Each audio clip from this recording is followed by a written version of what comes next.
Hello, everybody, and welcome to another fantastic episode of the Roots of Life podcast. This is episode 13. I thank you for being here. I'm one of your hosts, Taylor, joined by my always fantastic co-host, Jimmy.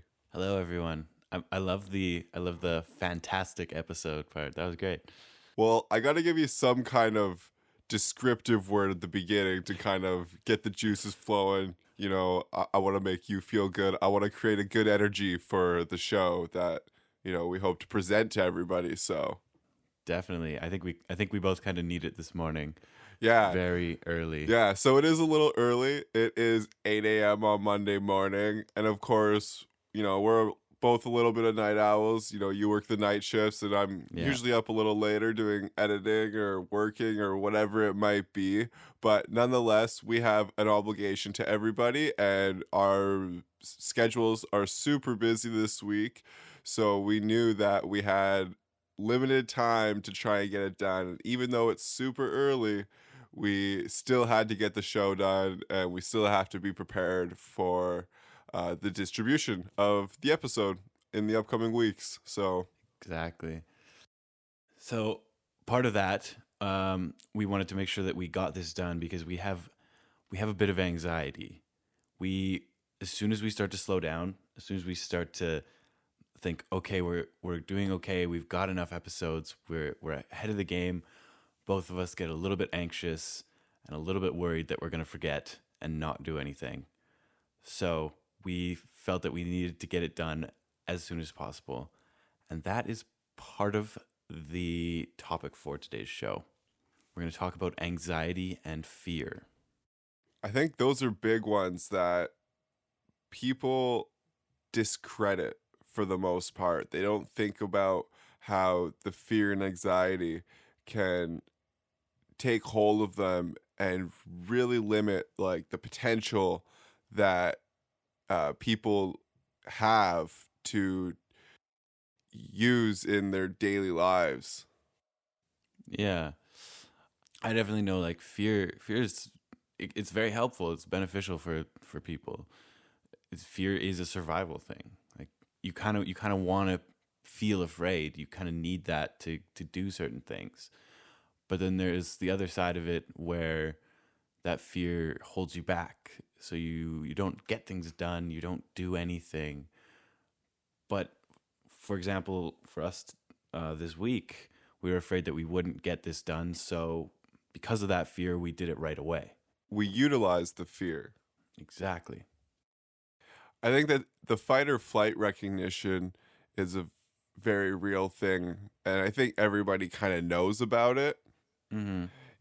Everybody knows that in your brain, you end up making two decisions most of the time. And if you don't feel safe, you'll make the very primal decision to either fight for your survival or run away out of fear, because usually, it can be for a number of reasons. It could be for, emotional turmoil. It could be for the risk of death. Ah, yeah. So there's a lot of potential there to use that. And if you can recognize it when it comes up and use it to your benefit, you can really reap a lot of benefits from it. And actually, anxiety itself has been described as a constant state of fight or flight. So that when you get into like anxiety research and things like that, which isn't something that I've really done, but I've read a little bit here and there. And basically, what happens with anxiety is you're in a state constantly of that fight or flight. So you're always basically making that decision. Do I fight this or do I run away from it? There's nothing that's saying let's work with it or let's try and find another way around doing this. It's one of those two things. Either I run from this or I fight it and still try and do whatever else I was going to do. That alone in itself doesn't feel like a great way to live. It doesn't seem like a comfortable state to be in majority of the time. No, definitely not.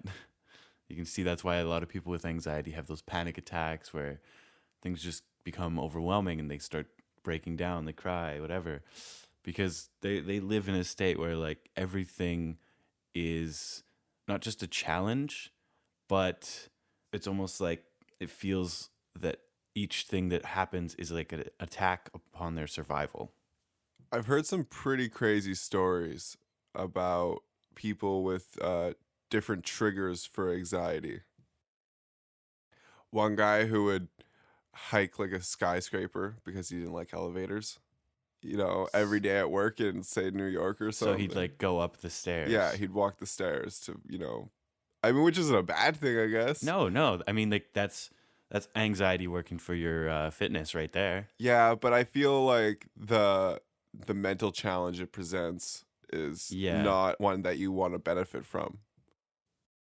Because he's letting it control him, right? yeah, You exactly. know, He's not doing it for the fitness. He's doing it because he's afraid of the elevators. yeah, and the fitness just happens to become an outcome Yeah. of the situation. Mm-hmm. We just did a recent episode about relationships. You can Mm-hmm. go check it out if you haven't heard it yet. It's episode 12 of the Roots of Life podcast. In that episode, we talked about relationships, not just romantic relationships, but many different kinds. And Mm-hmm. anxiety, I think, is a big one that comes up in relationships, dealing with people. It becomes a big one. And that fight or flight recognition happens a lot, especially when your emotions get involved. I remember talking to a counselor one time and they were telling me about the fight or flight recognition. And when your body turns into that fight response, what happens is there's a certain chemical that floods your brain. And what happens is there's always, I forget what chemical it is, but when you I have, think it's cortisol is like the stress hormone. yeah, I know cortisol is the stress hormone, but I don't know if that's the same chemical in your brain. But I know when anxiety happens, it's you're getting like adrenaline, noradrenaline rush as well. Okay. So maybe it's cortisol. And then when it floods your brain, you don't have the ability to think rationally.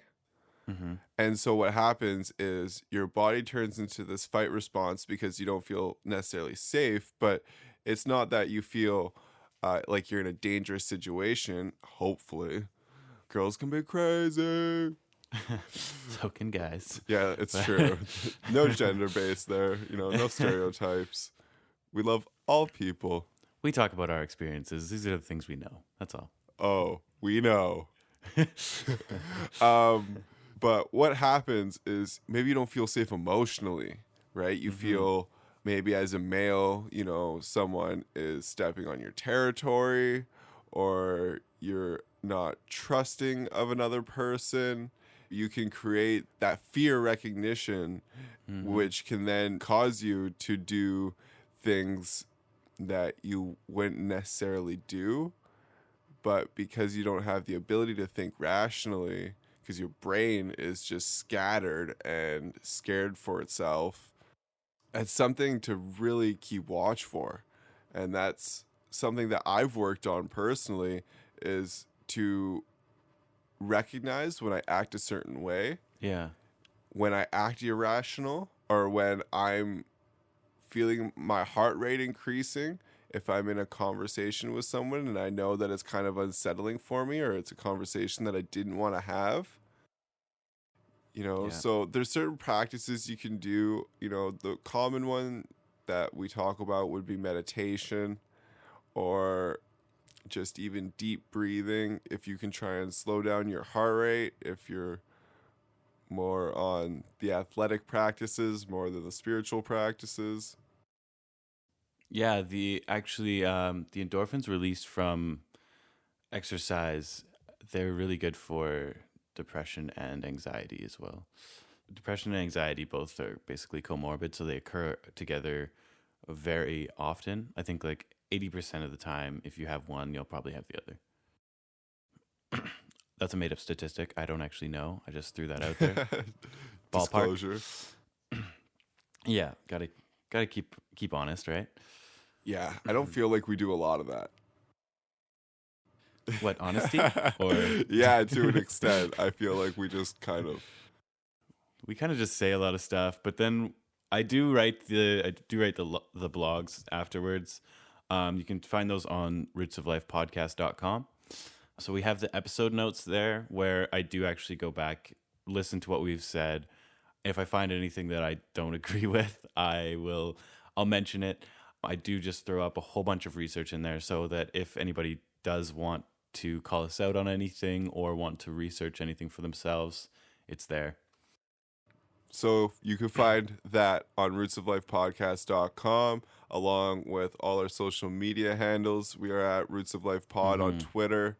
You can find us at patreon.com/rootsoflife. So if you're feeling generous, you can go subscribe to us on Patreon. You can get a couple little bonus incentives. You know, you get a bonus episode each month. You can get early access to the weekly episodes. And we may be doing something interesting for those episodes as well coming up. Yeah. Something fresh, something new. As we've started the show, things have grown and things have developed. And I would say overall, we've been conquering the fear that is the media world. We've just wanted to, as we started the podcast, we realized this isn't enough. Like, we want to do more for the platform. Yeah. And so we went from there and we started writing blogs. Which that was actually really scary first. Just having your writing anywhere on the internet, it's nerve-wracking because everyone is, when they go and read things nowadays, they're looking for grammar and spelling mistakes, and they'll call you out on it. And I mean, it's good. I'd love to have somebody to edit my stuff for me. But it's also just having the idea that, oh, somebody's going to read this and they're not going to like it, or they're going to say something is wrong, or whatever it is. Or when you do creative work, Taylor also has a blog on the website as well, where it's more of creative side instead of the episode notes. And I know you said you were a little bit afraid to put that up at first. Well, I've recognized my ability, and for me, I was never strong at English. You know, growing up in school, it was never a strong suit of mine. It wasn't a class that I thrived in. When I said we don't talk a lot of honesty, I just meant for, I guess, myself. You know, I talk a lot from my life experiences. I don't necessarily have the teachings or public education to back that stuff up, but I have done my own researches, and that's where I come from. I come from my own experience. So when it comes to writing, like I write a lot. I write all the time, almost every day, but it's maybe not in a format that people are going to understand or appreciate. And so I have to try really hard to put it into a format that people are going to understand and that people are going to read. But I know for people to be interested in it, you know, we have to present it in a certain way. So there was a fear of, you know, putting it out there because of my own abilities in my writing or my own confidence. You know, my confidence was hindering and I was scared of the response. That's something that has been a big growing point for the show, and just the Roots of Life platform has been about the growing part and just the trying new things and coming over those fears, because I've never been the type of person to be in the public eye. And it always seemed weird to me when people tried to push their agendas on social media. But now I really just I'm trying to do it a little more. I don't want to push it on people too much, obviously, but I really want people to hear it. And I want people to see our content that we're creating, because, yeah, I love doing it for the sake of creating, but it makes the creative process a lot more fun, and you're excited to do it over and over again if you know that people are listening to it and people are benefiting from it. Yeah, you get that little bit of gratification knowing that somebody heard the work that you put in, basically. Yeah, the best feeling, man, is when someone says to me, someone that I haven't talked to in a while or didn't reach out to, and they hit me up and they're like, listen to the podcast. It's great, man. Love it. And I'm like, that's amazing. Thank you so much. Mm-hmm. Yeah, I've had a couple people do that, and it feels great. Yeah, you would never expect it. And so it just means that it's reaching outer circles and it's connecting with people. That's all I could ask for. So, and I'm starting to get to a point where I just want to do it, and I've overcome that fear to an extent. I mean, doing the different things that we do, we've been trying to expand and do more things, and each step that we take, there's a bit of fear there. Like, I don't know if this is gonna work. How do we even manage this? But it seems like both of us just sit down and say, well, it's something we got to do, so let's get it done, and then just throw it up there, and we see what happens. And so far, I feel like that's been working for us. We've just been trying to get things done, putting things out as much as possible, sharing it as much as possible, trying to get others to share for us and things like that. So it is scary. It's I think the biggest part of it that's scary is the fact that it's changing things. Each thing that we do is changing the Roots of Life brand, basically. It started out, we were just a podcast, that's all we were doing, and then we decided that we'd have a website as well, and now everything that we do on there, it changes how we look, how we respond to things, and what's happening for us. So I think that's one of the biggest things that people find frightening is change, because you can't predict how things are going to come across to other people or how things are going to end up working out for you. Even if you think about it for days, you'll probably miss something. I mean, there's those people that can plan things down to the second of how things are going to go, and it's impressive. Like, well done. But most people, I don't think, can do But that. what happens when that person's world gets rocked? When they think they have it all planned down to the second, and then something happens to, you know, throw them a 180 and they have to start turning the other way. Oh, that's probably some real bad anxiety kind of breakdown stuff right Yeah, there. you know? Because I think those people that plan everything like that, they plan it because they have fear of losing control in a way. So they need that structure. They need everything to be they don't want to be surprised, basically. So I think like if that were to happen, those plans were to break down, it would be a little more devastating than it would be for people like us that are just sitting here winging a podcast at the moment. It's being open to the changes that the world presents you, Exactly. because that's what happens is when you try to take control of the world, the world isn't always going to respond. But when you just open yourself up to what the world can give you and what it presents, then you're going to create a lot less stress in your life. And you're just going to be able to navigate your way around it. Like, think about it. If you have an open field and somebody says walk through the field, you're like, okay, well, that's pretty easy. And then Mm-hmm. somebody puts you on a tightrope, even on the ground, like somebody puts a rope through the field and says, walk through the field on the rope. Okay, well, that's a little more tedious. It's not really a Yeah. challenge, but you're narrowing your horizons instead of expanding them. And then you're just Yeah. creating this like unnecessary tension, which then results in cortisol spikes. Maybe it creates unhealthy eating habits. Maybe you can't sleep at night and then you sleep too long because your body just, you're getting the cortisol spikes at the wrong time of the day, Yeah. right? Because your body gets cortisol at different times of the day. And it can cause fatigue if your body starts creating too much of it because of unhealthy habits. That will cause you to be tired all the time, and that's no way to live. It creates a certain melancholy around your life. And that'll affect your relationships day to day as well.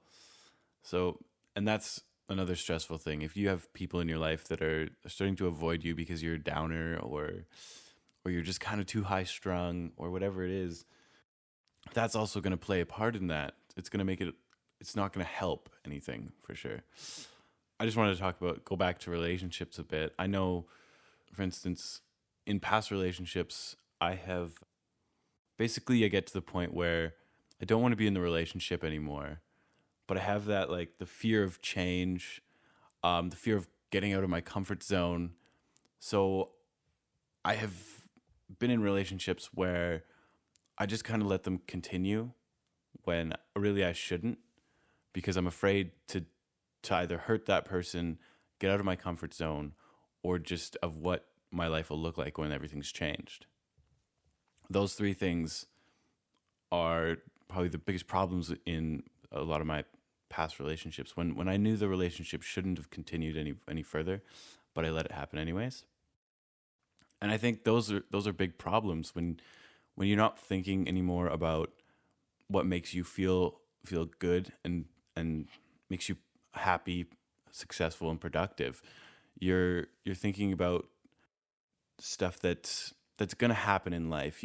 There's got to be bumps in the road. There's got to be challenges that you have to face and you have to work through, because that's how we grow as people. We have to, we sometimes we have to hurt someone else, not on purpose or anything, but just because things aren't working. Things need to change. Yeah, that comes right into my recent new endeavor is the studio, right? I just kind of Mm-hmm. got bland on it, and it's been something that I've been contemplating for a while, and I got to the point where I was like, I need to change.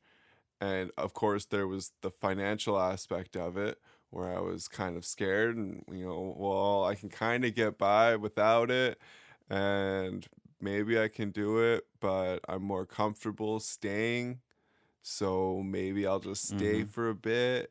And then one night I just cracked and I was like, I don't want to do it. I was like, I'll figure something out. And so I handed in my 2 weeks. If so, part of the new content that we're going to start rolling out is on the YouTube channel. You can check out some videos that we're going to be posting there day to day. There's going to be a vlog where we're going to talk about our days. I am going to do this anyways. I'm not 100% sure if Jimmy's going to. I probably won't be every day, but I'll probably have maybe one a week, I think. Yeah, that's cool. Just touch on different parts of my week, things like that. Um, for the time being, it probably won't be the best quality. Probably just some, like, shots from my phone That's kind of all I'm thing. doing, But man. It doesn't yeah, matter. there It's we just go. something. Yeah, just a little bit of a Yeah. vlog kind of So thing. So that was, another fear that we had to overcome, was putting our faces out there, because we put our voices out there, we put our words out there, but I hmm felt like there needed to be some facial recognition for those of you that don't personally know us. yeah, So, I think that's a good idea. yeah, and so some of you, if you watch the videos, you'll see me at my last week at the studio. I've overcome that fear of leaving. I'm moving on to other things. I'm dedicating more time to this platform. I'm dedicating more time to my music and to my spiritual practice.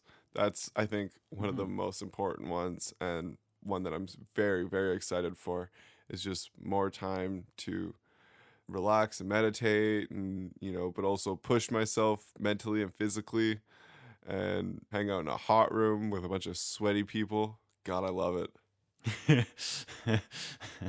Do you stand at the back of the room or the front? It always changes.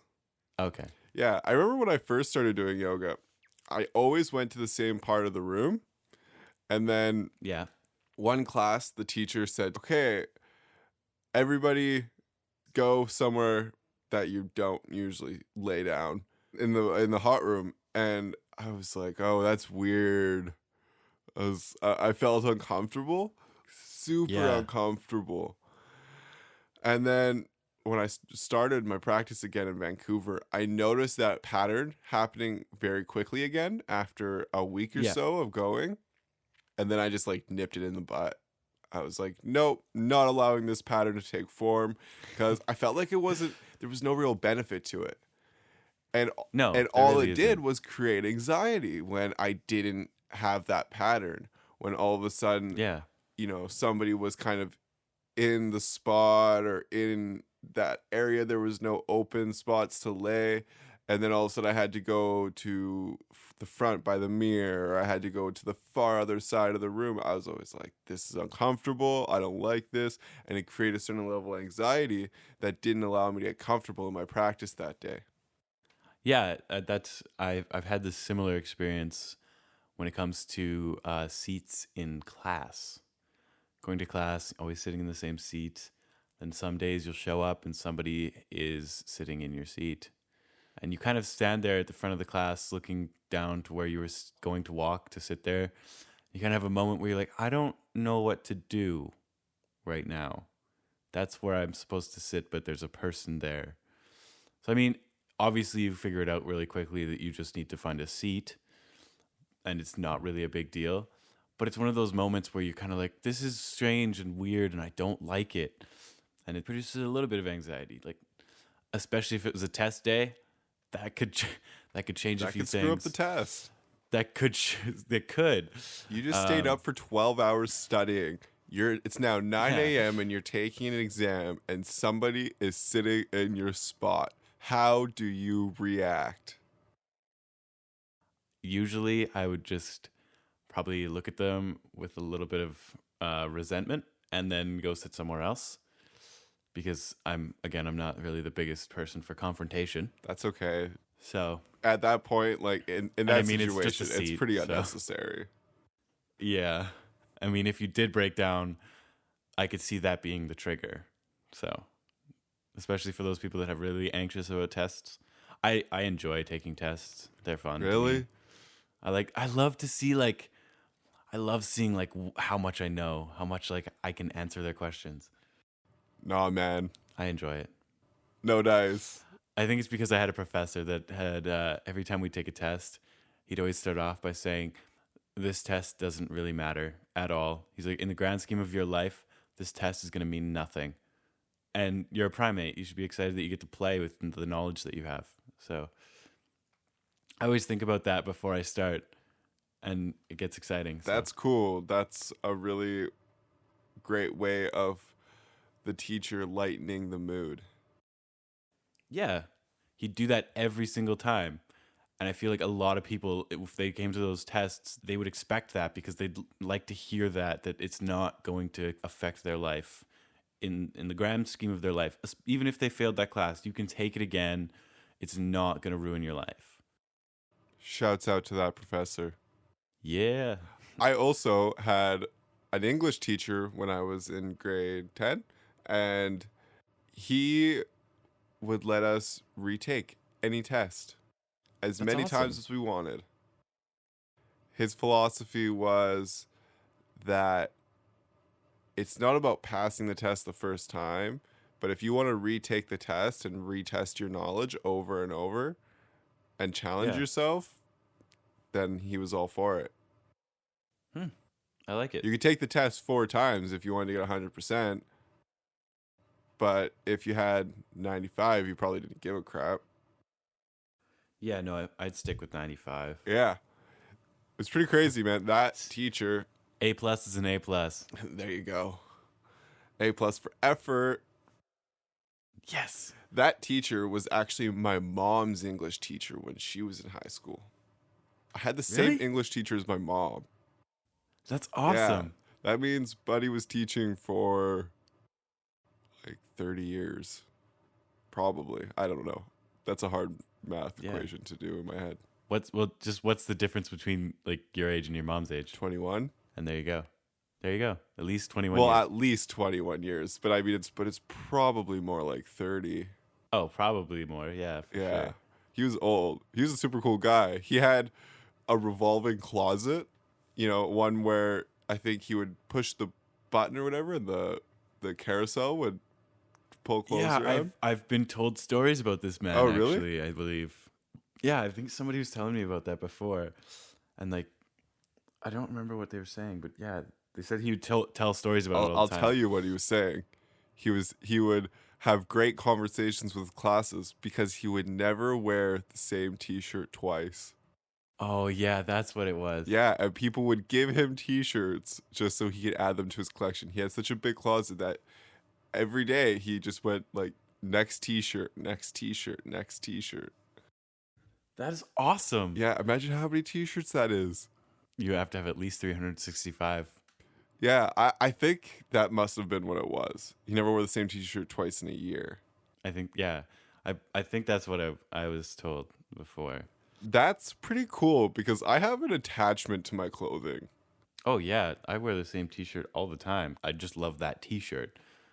The feeling when you get a new t-shirt Yeah. and you're like, I want to wear this shirt every day, Yeah. but you realize you can't do that. 'Cause sometimes you have to wash it. Yeah, it's weird. And I don't have that attachment with a ton of things. No. Clothing's a weird one for me. I mean, in a way, clothing is how you portray yourself to the world. So the clothing becomes basically like an extension of you. You're like, this is how I want to be seen. This is how I want you to see me, and this is me, basically. So it It's so kind of becomes true. an extension of your personality in a way. Or the culture that you Yeah. partake in. Yeah. If you hang out in a Peruvian tribe for years and years and years, you might end up dressing like them. Oh, I would assume you would, if it's years and years. Yeah. A couple weeks, you might be okay. Yeah. Your identity isn't with them yet and that culture. Yeah. I mean, you might change your hair while you're there just to join into the culture, but that'll change as you come back, kind of thing. Now, we've been talking about change a lot. What do you think about that per take? To change to fit in. Do you think that's healthy? Depends, I would say. Because there's times where changing to fit in could be a good thing, where you come from a place that doesn't necessarily have all of the amenities that you'd have here, so you have to change the way you think in a little bit so that you can learn how to use the computers and the technology and all these things, and so you can interact with the people better. But I think remembering like who you are and where you've come from in your life is more important than changing for the people around you. Changing who you are for other people, I disagree with. But changing who you are to further yourself and your own, the things that you want to do, I think is helpful. It's a good thing. There's positive change that you can have, but I wouldn't say that changing to fit into, say, a crowd, like a group of people, just I wouldn't say that that's necessarily positive. What's the disorder that you were telling me about before? Borderline personality disorder. That's the Yeah, one. the one where you basically try and portray yourself as whatever that other person wants you to be. Exactly. Yeah. So you're changing to fit in. Exactly. So don't do that. No, Be you. you be you. You're special. We like people. Yeah. So I want to continue with that and say like harnessing that fear, the fear of changing and everything like that. We kind of had a good juxtaposition between our two personal stories, where mine was more of the avoiding fear and yours was conquering it, where you changed your job because you no longer felt that it was working for you, and I avoided conflict in my relationships. I think harnessing fear is a really important part of life. Being afraid is a good thing. It's kind of like a warning sign for yourself, something that tells you this could be bad. There could be things that happen here that don't work out for you. They end wrong or whatever. But you have to think about not only what could go wrong, but where you want to go with it and what you want to see happen and how it could succeed. So you have to conquer that fear with expectations in a way. Bad things happen all the time, though. And I think you can't control when those things happen.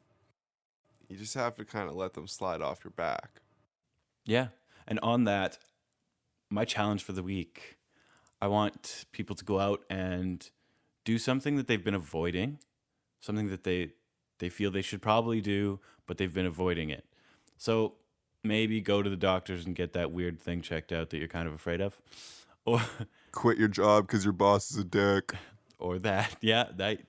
Hey, if you're looking to make your life more positive and work better for you, that's a really good option.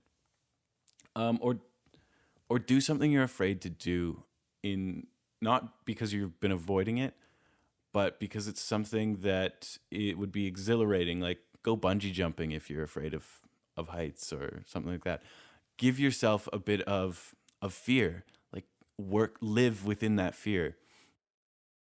Not just Don't get died. Yeah, don't get died though. I love that saying. I know So it's great. good. Shout out to Martin Chandler. Fuck lids. Fuck lids. Nobody likes lids.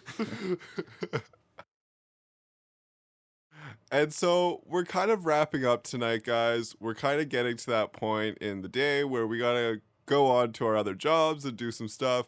So this will be airing at the end of February. So we want to take a moment to thank our Patreon supporters. Our number one Patreon supporter is Tyler Strangways. She's a good friend of mine. She's a great girl. Thank you so much, Tyler. We appreciate your support. Thank you. You're awesome. Yes, she's fantastic. So you can find us or get in contact with us through any social media platform. We're all over the place: Twitter, Facebook, YouTube, iTunes, and Google Play for the podcast.